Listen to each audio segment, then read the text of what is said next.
ভোটের মুখে টোপ ইমাম মুয়াজ্জিনদের ঘর দেওয়ার নাম করে আধার কার্ডের জেরক্স সংগ্রহ, শাসক দলের এই কর্মকাণ্ড ঘিরে তুমুল বিতর্ক ডোমকলে। ফের বিতর্কে তৃণমূল প্রার্থী হুমায়ুন কবির। আলেম ওলামায়েদের বিরুদ্ধে কুরুচিকর মন্তব্য ঘিরে অস্বস্তিকর রেশ কাটতে না কাটতেই নতুন করে প্রশ্ন উঠল ইমাম মুয়াজ্জিনদের নিয়ে বৈঠক ঘিরে। রবিবার দুপুরে ডোমকল ব্যবসায়ী সমিতির হলে ইমাম এবং মুয়াজ্জিনদের নিয়ে একটি বৈঠক হয় বলে সূত্রের খবর। অভিযোগ, ওই বৈঠকে উপস্থিত ইমামদের আধার কার্ড নিয়ে আসতে বলা হয় এবং তাদের ঘর দেওয়ার আশ্বাস দেখিয়ে আধারের জেরক্স জমা দেওয়া হয়। যদিও ইমামদের মধ্যে কয়েকজন আধার কার্ড জমা দেওয়ার বিষয়টি স্বীকার করেছেন। কিসের মিটিং ছিল, কি বললো? তৃণমূল কংগ্রেসের কি ভোট দেওয়ার কথা বললো, আধার কার্ড জমা দিয়েছি ইনশাআল্লাহ। কি করে? হ্যাঁ, ঘরের জন্য আজ কি নিয়েছে? আজকে নিয়েছে। নিয়ে ডেকেছিল নাকি আধার কার্ড? আধার কার্ডের জেরক্স ডেকেছিল নিয়ে? দেখেছিল। কি বলেছিল? আধার কার্ডের জেরক্সটা নিয়ে আসবেন। হ্যাঁ, কেন, কি কাজের জন্য? ঘরের জন্য। কে বলেছিল? এটা পার্টির লোকে বলেছিল। মিটিং এ বলেছে ঘর দিবে তা? বললো তো দেবো, ভোটের পরে দেবো তাইলে। আচ্ছা, আজকে জমা নিয়েছে? আজকে জমা নিল। কতজনের জমা নিয়েছে? মোটামুটি আমি দেখলাম মোটামুটি আঘাত চলিল। তো আমাদের এখানে প্রার্থী এসেছিলেন হুমায়ুন কবির। উনি বললেন যে আমার পাশে থাকেন, আমাদেরকে ভোট দেন, আমি দেশের উন্নতি করব। আধার কার্ডের ব্যাপারটা তো পৌরসভার মধ্যে নিল, আমাদের নিল না। আমি তো পৌরসভার বাইরে। কি বলে নিল? ঘর দেবো বলে নিল। কতজনের নিয়েছে মোটামুটি? মোটামুটি প্রায় 20-25 জনের নিয়েছে। মানে তাদের পুরসভার আন্ডারে আর তারা পৌরসভার মধ্যে বাড়ি। আজকে জমা নিয়েছে? আজকে জমা নিল। এই ঘটনাকে কেন্দ্র করে রাজনৈতিক মহলে শুরু হয়েছে জোর চর্চা। বিরোধীদের অভিযোগ, নির্বাচনের আগে ইমাম মুয়াজ্জিনদের প্রলোভন দেখানো হচ্ছে, তাদের ঠকানো হচ্ছে, আর জানিয়ে উঠছে একাধিক প্রশ্ন।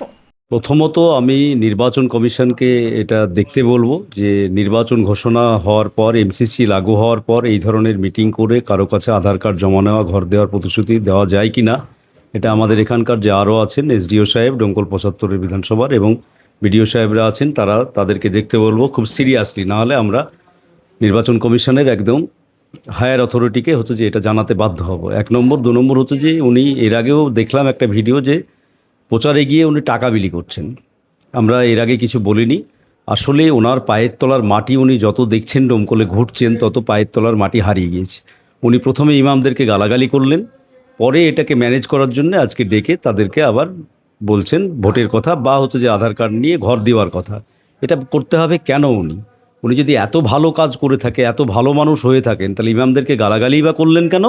আর এখন ডেকে হচ্ছে যে ভোটের সময় এমসিসি লাগু হওয়ার পর তাদের কাছে আধার কার্ড, আর এখন আধার কার্ড নিয়ে উনি কী করবেন? না আছে এখানে পৌরসভার কোনো ক্ষমতা এখন ঘর দেওয়ার, না আছে পঞ্চায়েতের ঘর দেওয়ার, কারণ নির্বাচন ঘোষণা হয়ে গেছে। আর এরপরে রাজ্য সরকারটাই থাকবে না তৃণমূল কংগ্রেসের, যার ফলে উনি কী করবেন এসব ফালতু কাজ? উনি আসলে ডেবরাতে এই ধরনের নোংরামোগুলোই করেছেন।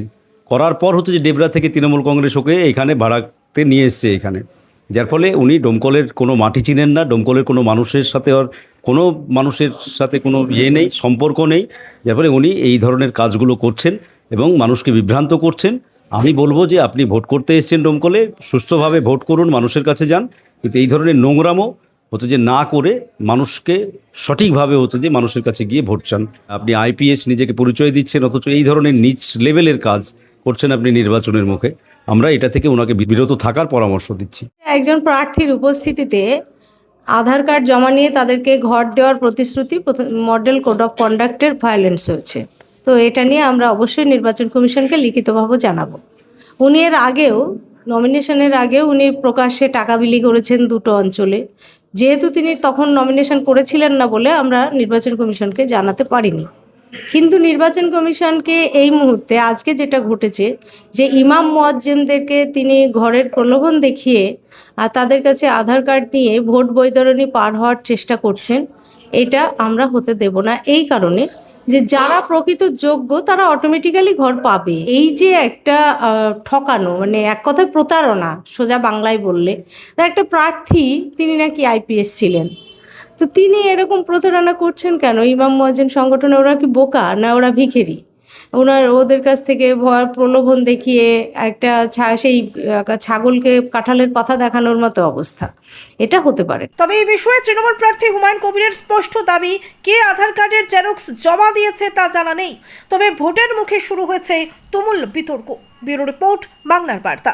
কবে? আজকে কে ঘর দেবে? সেটা আজকে যে ইমাম সংগঠনরা বসেছিল, হ্যাঁ। ওদের মধ্যে থেকে দু একজন বলেছে যে আধার কার্ডের জেরক্স জমা নিয়ে কে নিয়েছে? ওই সভা স্থানে, হ্যাঁ, সভা স্থানেই নেওয়া হয়েছে। তা তো হয়নি, এরকম কিছু আমি জানি না। আমি যদি কেউ নিয়ে থাকে পার্সোনালি নিয়েছে, আমার নলেজে নেই ওটা। ঠিক আছে, একেবারেই নেই। ঘর এখন দেওয়ার স্কোপ কোথায়? এখন তো এমসিসি চলছে, ভোট হবে, নতুন সরকার তৈরি হবে, তো অনেক পরের ব্যাপার। ঠিক আছে, এটা কী বলছে আমি জানি না, কোনো আইডিয়া নেই এটা নিয়ে। পরিবারের সঙ্গে ঈদ কাটাতে চান? বাড়ি আসা নিয়ে চিন্তিত? কোথায় পাবেন তাৎক্ষণিক ট্রেন ও ফ্লাইটের টিকিট? আমরা মুর্শিদাবাদের সবচেয়ে বিশ্বস্ত এবং নির্ভরযোগ্য ট্রাভেল এজেন্সি বাপি ট্রাভেলস।